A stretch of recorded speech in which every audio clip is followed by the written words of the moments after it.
Legal, estamos de volta com Antenados na Geral. É, sexta-feira, né? Chegando no final de semana, ou de repente você está nos acompanhando em alguma reprise, sempre com assuntos muito interessantes, e é claro, a sua companhia, porque aqui na Boas Novas tem sempre um conteúdo bacana para a sua vida. Ele é bispo primaz da Igreja Apostólica Emanuel em Campo Grande, teólogo, historiador e advogado. Chegou aqui mais um grande debatedor aqui, o bispo Alexandre Pereira. Uma honra tê-lo aqui, bispo Alexandre. Obrigado, desculpa aí o atraso, o trânsito terrível, mas já cheguei no momento bem interessante, né? Falando sobre Paulo, esperar o judeu chegar para falar. Né? Mas se puder voltar lá, não, a gente temos volta. Alguma coisa importante para falar sobre isso. É que a gente está com o Douglas na linha, mas a gente volta. Alô, Douglas, de Paciência, no Rio de Janeiro. Oi, tudo bem, querido? Alô? Oi, Douglas. Muito baixo, mano. Tá me ouvindo bem, Douglas? Beleza aí contigo? Sou paz do Senhor, meu irmão. Paz do Senhor, querido. Você quer fazer alguma colocação? Chegou a ouvir ao nosso primeiro bloco de debates aqui no Antenados? Sim, eu estou vendo aí, eu sou o membro da igreja aí, Assembleia Águas Purificadoras, nosso pastor Silas. Pastor Silas. Pastor abençoado aí, dá muito orgulho aí. Que bênção. As nossas ovelhas. E quanto à questão do preconceito, o preconceito mais comum que eu já vi dentro das igrejas é a questão da inteligência, entre aspas, né? Da pessoa ter mais estudo ou não. Por Entendi. Conta de que daquele jeito de conversar, né? Tem aquela panelinha da escolaridade. Entendi. Raramente você vê alguém que tem nível superior gostar de conversar com aquele que não tem nenhum primário, com aquele que é um simples espião do dia a dia, como um engenheiro. Assim como na sociedade em geral, o preconceito ainda existe, esse tipo principal na igreja. Legal. Obrigado, Douglas, pela tua participação. Deus te abençoe. Um abraço, Douglas. O Douglas falou uma coisa interessante. Esse aí não é nenhum... Uma parte dele é um preconceito social, né? Mas ele é um preconceito acadêmico, né? Que a sociedade também é uma sociedade muito academicista, né? Como se a plenitude do ter e do conhecer seria o acadêmico. Não necessariamente. Né? Até porque Jesus não estudou, né? Isso é meio punk para os teólogos, mas é a verdade, né? Acontece muito isso. Esse tipo de preconceito que ele citou acontece muito, porque as rodas se formam em torno dos grupos baseado no que cada um estudou, no que cada um sabe. Então, o nível da conversa se dá dentro desse nível de conhecimento. É difícil juntar Tem um vídeo hoje, perdão, Lico, de um rapaz vendendo cocada. E ele vendendo cocada e um grupo de estudantes, uma escola particular de classe alta, começaram a debochar dele. Aí ele parou e começou a conversar e falando de forma fluente, uma dicção perfeita, um vocabulário perfeito, e ele começou a falar e falar: vocês estão aqui debochando, eu estou vendendo essa cocada hoje, mas eu quero dizer para vocês que eu estou no 4º período de medicina aqui na faculdade do Amapá. E o cara falou: eu estou no 4º período de medicina, e ele falando ali para que aqueles jovens não tivessem aquele tipo de posição de discriminar alguém só porque estava vendendo cocada, porque talvez amanhã ou depois ele estaria cuidando de um daqueles jovens que estava ali tripudiando dele. Hoje eu vi no Facebook esse vídeo. Interessante. Bispo Alexandre, a gente volta naquele assunto. A gente estava falando de Paulo acerca da sexualidade, porque a gente recebeu um e-mail do Francisco e ele diz que tem 43 anos e ele não se casou, né, ainda é solteiro, e ele se sente assim olhado com preconceito, né, em relação inclusive a ser virgem, e ele estava falando até que ponto isso é ruim no nosso meio, né? O senhor quer falar sobre isso? Não? O que me chama a atenção, primeiro é um detalhe. Eu não peguei de verdade e não ouvi se esse rapaz sofre esse tipo de preconceito na igreja. É na igreja que ele não necessariamente. Ele não foi específico. O que ele se sente de uma certa forma, ele fica até com medo de se posicionar falando que é virgem e tal, porque ele já tem 43 anos e ainda não se casou. E de uma forma geral, isso ele mesmo se vê assim, talvez não sendo muito normal à sociedade em geral.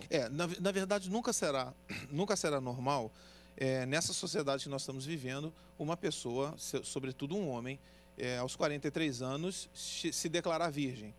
Claro que, a princípio, todo mundo vai achar muito estranho e já vão começar a duvidar, inclusive, da opção sexual dele, se ele disser uma coisa. Agora, o que me causa muito espanto é se ele estiver sofrendo algum tipo de preconceito dentro da igreja, porque eu venho falando isso algumas vezes que tenho estado aqui, que a igreja ela tem essa mania, né? Ao mesmo tempo que ela que ela fala sobre Jesus, que foi um camarada que sofreu todo tipo de preconceito, como nós sabemos, dentre outras coisas ele foi chamado de beberrão e amigo de prostitutas e cobradores de impostos.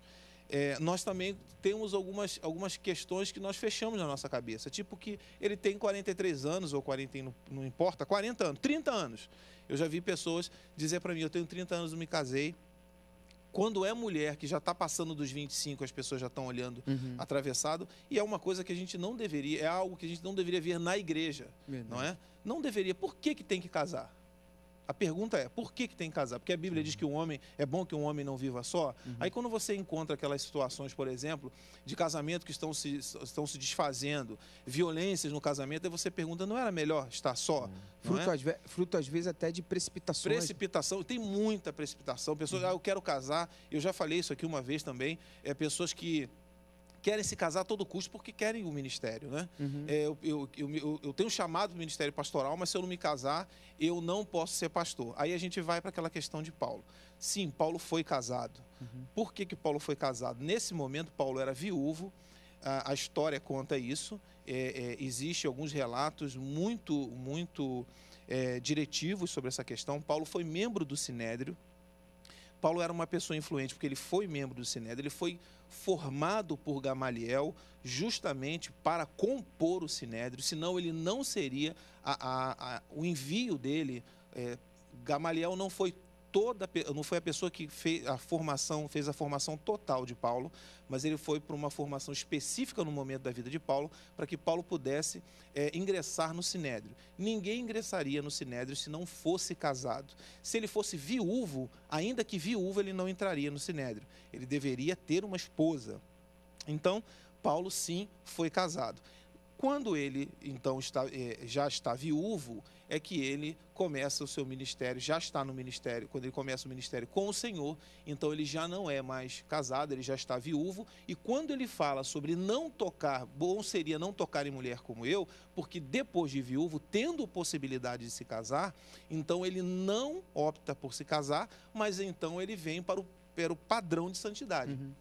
Eu não me caso, mas também não toco em mulher. Eu não me caso, mas cumpro uma das leis, uma das 613 leis da Mishna, que diz que se ele não é casado e está na posição que ele está, sequer ele pode encostar a mão numa mulher que não fosse a mulher casada com ele. Então, Paulo de verdade foi casado. Ok. Tem um e-mail aqui da Beatriz Carvalho, que ela diz assim, sobre o tema solteiro cristão, que é esse tema, né, que a gente está falando, é muito importante que as igrejas façam eventos para conversar e aconselhar sobre esses assuntos. O que vocês acham? Eu agora fui no retiro, preguei todos os dias do retiro, para um retiro da galera lá de Volta Redonda, Quinta Igreja Presbiteriana de Volta Redonda. Um abraço para o pastor reverendo Silas e para todo o pessoal lá de Volta Redonda, muito amável, muito querido. Num dos dias, eles levaram uma psicóloga e sexóloga para falar sobre essa temática. O que vocês acham? Eu acho que às vezes no nosso meio tem gente que não tem esse expertise, o conhecimento desses assuntos e quer falar sobre esses assuntos. A grande verdade, o Lincoln, é que a questão da sexualidade, do relacionamento dentro das igrejas ainda é tabu. Dentro de muitas igrejas, não se propõe discutir, não se propõe sentar com os jovens para falar questões sexuais. É um paradoxo que precisa ser quebrado ainda. Um paradigma que precisa ser quebrado. Porque meu pai, minha mãe, sempre nos escondeu essas questões da sexualidade. E a gente acaba trazendo uma cultura, né, enraizada dentro de nós mesmos, que também acabamos não transmitindo. Hoje, graças a Deus, não. Hoje, na igreja, a gente, às vezes, senta com os adolescentes, senta com os jovens e fala sobre a questão da sexualidade e sobre a questão também de relacionamento. Existem pessoas sofrendo dentro da igreja por serem solteiras, por não conseguir um relacionamento. Existe essa questão que o bispo Alexandre muito bem colocou, da precipitação. Pessoas que querem casar porque querem casar e, às vezes, acaba trazendo um sofrimento. Voltando à questão do rapaz, o que o pastor Isaías falou, se ele está optando em ser solteiro para a obra do Senhor, isso é bíblico. A Bíblia diz que aos casados as coisas do mundo e como agradar a sua esposa, e aos solteiros as coisas da igreja. E também lá, Paulo diz nas 1 Coríntios 7, no final, ele diz que as mulheres, quando ficam viúvas, se optarem também em permanecerem solteiras, serão mais bem-aventuradas do que as casadas, porque também terão a disponibilidade de fazer a obra do Senhor. Mas a questão do cristão solteiro, de trazer para eles a questão da castidade, a questão de se resguardar, esperar o momento certo, é algo que a igreja hoje em dia, infelizmente, não tem trazido essa temática. Mas já está mudando. Acho que, como você falou, você participou aí de um retiro, algumas igrejas têm feito esses encontros, propondo encontros com debates, para trazer o esclarecimento à luz da palavra de Deus. Agora, eu não concordo trazer um sexólogo, uma sexóloga, para trazer à luz do secularismo a questão da sexualidade. Não, vai lá e transa. Não, transar é normal. Experimenta. Não, isso eu sou contra. Mas nós pegarmos a palavra de Deus pautado dentro dos princípios bíblicos e trazermos para essas pessoas um ensinamento bíblico que vai resguardar, que vai propor a vida deles como solteiros, como casados, eu acho muito importante, e a igreja tem que se prever disso sim. Pastor Isaías. Concordo. A questão da capacitação é imprescindível para você poder orientar, você instruir, né, os jovens principalmente, que estão no momento de decisão, no momento de escolha de caminhos. A igreja tem que se preocupar com essa temática, precisa trabalhar, mas as pessoas que vão falar precisam estar capacitadas, precisam buscar o conhecimento e precisam ser pessoas comprometidas com o evangelho, com a palavra. O pastor Silas falou muito bem. Você trazer uma pessoa que não tem comprometimento com a palavra de Deus para falar sobre sexologia, sobre sexualidade com os jovens... Essa pessoa que eu citei, ela é evangélica, tem um cargo de liderança, mas ela tem uma formação nessa área. Melhor dos mundos. Formação nessa área. Perfeito. É porque às vezes eu percebo uma liderança que quer falar sobre alguns assuntos... E não está preparada. Não tem condição nenhuma. Não tem conhecimento. Tem que se capacitar. Não tem conhecimento. Tem conhecimento de liderança de pessoas, de aconselhamento. Até entre aspas, porque até para isso às vezes é bom ter uma capacitação. Tem que ter. De conhecer pessoas, entender perfis psicológicos. Eu acho que a gente chega num nível que a gente pode se aprofundar nas coisas. Mas eu vou pro break rapidinho, a gente volta.